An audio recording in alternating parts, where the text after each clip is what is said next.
जिन दुकानों से अच्छा खासा मोटा कमाने की कोशिश की जा रही थी उनका क्या हाल हुआ। तो फिलहाल आप ये देखिए जो हर कथा में आपको मिलते होंगे तावीज़ बेचने वाले, नारियल बेचने वाले, जो कि अब कथा पंडाल में बिल्कुल अंदर ही आ चुके हैं। पहले दिन इन्हें परमिशन नहीं थी अंदर आने की, क्योंकि यहाँ पे जो दुकानें थीं वो किराए के लिए बनाई गई थी। जैसा कि आप ये सामने देख पा रहे होंगे कितनी दुकानें थीं वो भी आपको बताऊंगा। और उनका किराया जैसा कि मैं आपको बता चुका हूँ बहुत हैवी रखा गया था, 8,000। लेकिन जैसा कि उम्मीद थी कि लोग कह रहे थे यहाँ लाखों की संख्या में भक्त आए, लेकिन जो सेल है उसको देखते हुए यहाँ की जितनी भी दुकानें थीं उनकी क्या स्थिति है अब मैं आपको दिखाता हूँ। ज़रा आप ये गौर से देखिए कितनी सारी दुकानें बनाई गई थी। ये मतलब यहाँ का जो आयोजन मंडल था, एक बार फिर से दिखाता हूँ, थोड़ा दूर से दिखाऊंगा तो आपको क्लियर समझ में आएगा कि कितनी दुकानें थीं, जिनमें कितनी में दुकानें चल रही हैं और कितनी खाली पड़ी हैं। अब ये ज़रा आप गौर से देखिएगा, यहाँ के जो आयोजन मंडल थे या कह लीजिए जो भी ये दुकान बनवाने वाले थे, उन्होंने सोचा था हम अगर दुकान ज़्यादा बनवाएंगे, क्योंकि मेले जैसा माहौल रहता है गुरु जी की कथा में, लेकिन इतना किराया, अगर 8,000 रुपये किराया पर डे आपको कोई दुकानदार देगा तो वो खुद क्या कमाएगा। इतनी भी ज़्यादा सेल नहीं होती है बागेश्वर गुरु जी की कथा में, और उसका ये जीता जाता उदाहरण है। और ये केवल दुकानें, केवल यही नहीं है दोस्तों, अभी आपको बहुत दिखाने वाला हूँ। और ये हश्र हुआ है यहाँ पे जो मोटा पैसा कमाने वाले थे, उनकी जो सोच तगड़ी थी कि हम बागेश्वर गुरु जी की कथा कराएंगे, लोग आएंगे, दुकान वाले आएंगे और उनसे हम किराया वसूल करेंगे और हम धनी हो जाएंगे। तो ये उनका ये हश्र देखिए, ये देखिए ये सभी दुकानें। अब इसके अलावा मैं अभी और आगे लेके चलता हूँ, इतनी सारी दुकानें बनवाई थी। अगर नंबर दिखाने की कोशिश करूँ आपको तो ये देखिए इन पे ये ऊपर नंबर पड़े हुए हैं, और इस नंबर को आप ज़रा गौर से देखिए, ये 80 है, ये 81 है, ये 82 है, ये 83 है, ये 84 है, 84 नंबर तक यहाँ पर है। इसके अलावा दूसरे पंडाल में है। और थोड़ा आगे लेके चलता हूँ कि यहाँ पे दुकान सजी कितनी है। पहले दिन तो देखा गया था दोस्तों कि यहाँ पे शुरुआत में लगभग 20 से 25 दुकानें हो गई थी, लेकिन जो लोग कथा सुनने आ रहे हैं वो यहाँ पे खाने नहीं आते हैं। खाने के लिए तो बस यही था कि थोड़ा बहुत मन किया तो पा लिया, बाकी भंडारा बागेश्वर गुरु जी कथा में चलता ही है, तो आप उम्मीद छोड़ ही दीजिए कि खाने की दुकानें चलेंगी। भंडारा इतना स्वादिष्ट रहता है बागेश्वर गुरु जी कथा का कि आपका पेट ऐसे ही भर जाएगा। तो इसके बाद ये देखिए, अब ये दुकानें हम इधर आ गए, इसके साइड में और दुकानें बनाई गई थी, वो भी दिखाने की आपको कोशिश करता हूँ। और वो दुकानें भी खाली हैं या भरी हैं वो देखता हूँ। और देखिए यहाँ पे जो अब आपको ये सामने जो दुकानें दिखाई दे रही हैं, ये वाली, ये जो दुकानें दिखाई दे रही हैं आपको, यहाँ पहले और दूसरे दिन लोग थे, यानी दुकान खोली गई थी। लेकिन जब देखा कि 8,000 रुपये जो किराया है वही नहीं निकल पा रहा है, उसके बाद उनका घर से जा रहा है, वो लोग छोड़ छोड़ के भाग गए। अब देखिए यहाँ पे ये सिर्फ ये एक दुकान आपको नज़र आ रही होगी, ये, और वो भी उस रास्ते पर है जहाँ से एंट्री है भंडारा साइड, यानी भंडारे के लिए जहाँ से जाते हैं। तो उन्होंने भी केवल पानी वगैरह रख रखा है जो कि बिक रहा है। हो सकता है ये इनके करीबी हों, इनको किराया नहीं देना पड़ रहा हो। बाकी आप देखिए जहाँ पे दुकानें थीं, सब हर जगह दुकान थी यहाँ पे, और वो सभी दुकानें अब बंद हैं। यानी कि अब जो कमाने का सिस्टम था बिल्कुल ख़त्म।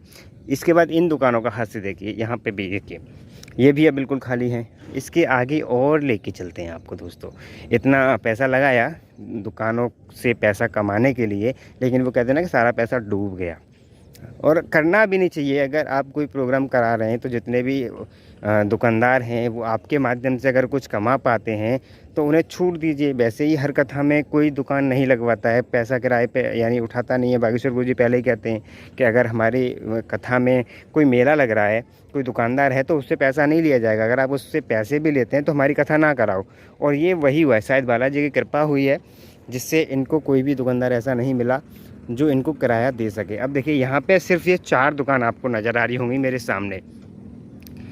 ये ज़रा गौर से देखिए, 1 2 3 और ये 1 4, ये केवल 4 दुकानें बची हैं इस पूरे प्रांगण में, और कहीं पर भी कोई दुकान नहीं, क्योंकि सभी लोग रोड पे खड़े होकर अपना सामान बेच सकते हैं। फिर आपको 8,000 रुपये क्यों देंगे?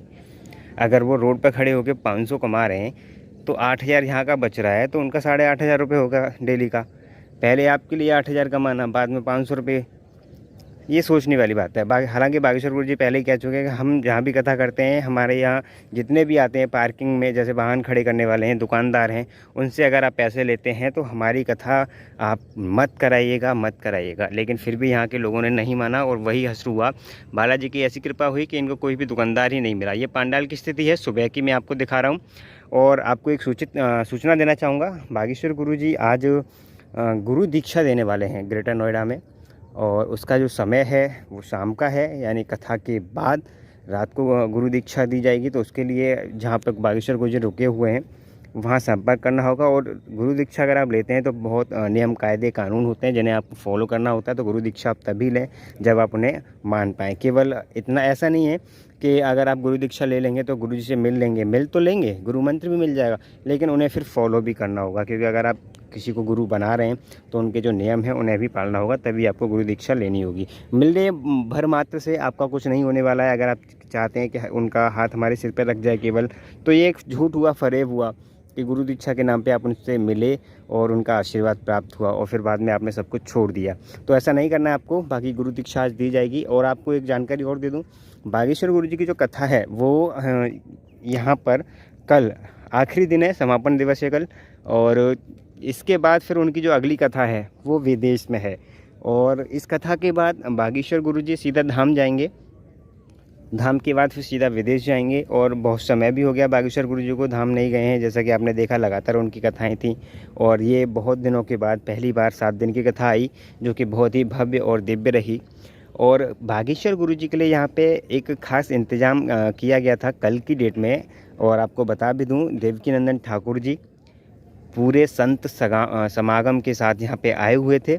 बहुत संत आए थे एक हिंदू राष्ट्र की अलग जगाने के लिए। और उन्होंने एक उदाहरण भी दिया, जो कृष्ण मंदिर की जो मूर्तियां हैं, जो आगरा की दरगाह है उसकी सीढ़ियों के नीचे जो दबी हुई हैं, उनको निकालने के लिए आह्वान किया कि एकजुट हो जाइए, आंदोलन करना है। तो हम सभी को इस प्रकार आयोजनों में आकर उनका साथ देना है, समर्थन करना है। क्योंकि ये उनका पैसे कमाने का जरिया नहीं है। आप सोच रहे हैं कि वो आकर ऐसे हमें भाषण दे रहे हैं और चले गए तो उनका फ़ायदा हो गया, पैसा हो गया। ये हमारे एक हिंदू सनातन को जगाने का कार्य कर रहे हैं। और हम और आप इनका सहयोग करेंगे तभी इनको हिम्मत मिलेगी। और हमारा जो भारत है वो हिंदू राष्ट्र घोषित हो जाएगा। भारत हिंदू राष्ट्र है, लेकिन घोषित होना बाकी है। जब घोषित हो जाता है तो आप जानते हैं अलग प्रकार के बेनिफिट्स आपको प्राप्त होंगे अगर आप सनातनी हैं, आप हिंदू हैं तो। क्योंकि जब हिंदू राष्ट्र घोषित होगा तो बहुत कुछ चेंजेस भी होंगे, तो उनका बेनिफिट भी आपको बहुत अच्छे तरीके से मिलेगा। तो दोस्तों, जब भी आपको मौका मिले किसी भी संत समागम में जाने का, जो भारत हिंदू राष्ट्र के लिए, सनातन के लिए कार्य कर रहे हैं, उनकी मदद ज़रूर करें। और एक जानकारी और देना चाहूँगा, बागेश्वर गुरुजी अब धाम पे रहेंगे तो धाम पर दिव्य दरबार लगा करेगा डेली। जितने दिन भी गुरुजी धाम पे रहेंगे, 22 तारीख से विदेश में है उनका प्रोग्राम, तो जितने दिन भी बागेश्वर गुरुजी धाम पे रहेंगे, प्रतिदिन 3 घंटे बिना टोकन, बिना नंबर का दरबार लगेगा, जिसमें कोई भी व्यक्ति जा सकता है, कोई भी बैठ सकता है। लेकिन जो मंगलवार का दिन होता है, मंगलवार के दिन केवल और केवल जो पेशी वाले होते हैं उन्हीं का दरबार लगता है। यानी कि जो पर्चा पहले बनवा चुके होते हैं, जिनका पर्चा पहले बन चुका होता है, चाहे वो धाम पे बना हो या कथाओं में बना हो, उन्हीं की फिर पेशी होती है। यानी उनको फिर देखा जाता है। जैसे कहते हैं ना कि एक डॉक्टर के पास एक बार आप दवा लेके आ गए तो फिर आपको वो दोबारा बताते हैं कि कितना फ़ायदा है। तो वही चीज़ है, पहले पर्चा बन गया, उसके बाद आपकी पेशी है, गुरुजी से मुलाकात होगी। और मुलाकात करने के बाद आपसे पूछेंगे कि आपकी जो परेशानी थी उसमें आपको कितना आराम मिला या नहीं मिला। तो वो सारी चीज़ें रहती हैं। तो मंगलवार के दिन, शनिवार के दिन वो पेशी वाला दरबार लगेगा। बाकी दिन 3 घंटे जब भी बागेश्वर गुरुजी धाम पर रहेंगे, दिव्य दरबार लगाया जाएगा।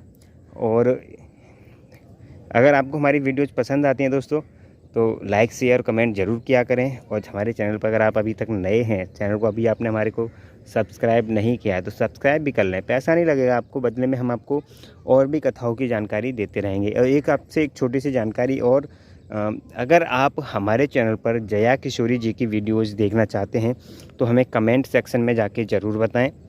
और क्योंकि बागेश्वर गुरुजी अभी विदेश में रहेंगे, तो हम चाहते हैं कि आप जिनकी चाहें उनकी जानकारी हम आपको दे पाएँ। तो जिनके ज़्यादा समर्थक होंगे, जैसे प्रदीप मिश्रा जी, अनिरुद्धाचार्य जी, देवकीनंदन ठाकुर जी, जया किशोरी जी, जो भी संत हैं, जो भी कथा करते हैं, जो सनातन की बात करते हैं, जिनके वोट ज़्यादा आएंगे हमारे पास, हम उन्हीं की कथा में जाएंगे और आपको उन्हीं की अपडेट अब देते रहेंगे इस कथा के बाद। तो दोस्तों आज की वीडियो में इतना ही, मिलते हैं अगली वीडियो में एक नई जानकारी के साथ। तब तक के लिए जय श्री राम, जय बागेश्वर धाम, जय बागेश्वर धाम, जय बागेश्वर धाम। आज सुबह से ही नोएडा में बारिश भी हुई है दोस्तों। तो जैसा कि हम आपको दिखा भी पा रहे हैं, ये सुबह का नज़ारा है जब बारिश गिर रही थी। बारिश गिरने के बाद पंडाल के बाहर थोड़ा कीचड़ ज़्यादा हो गया है, पानी भर गया है।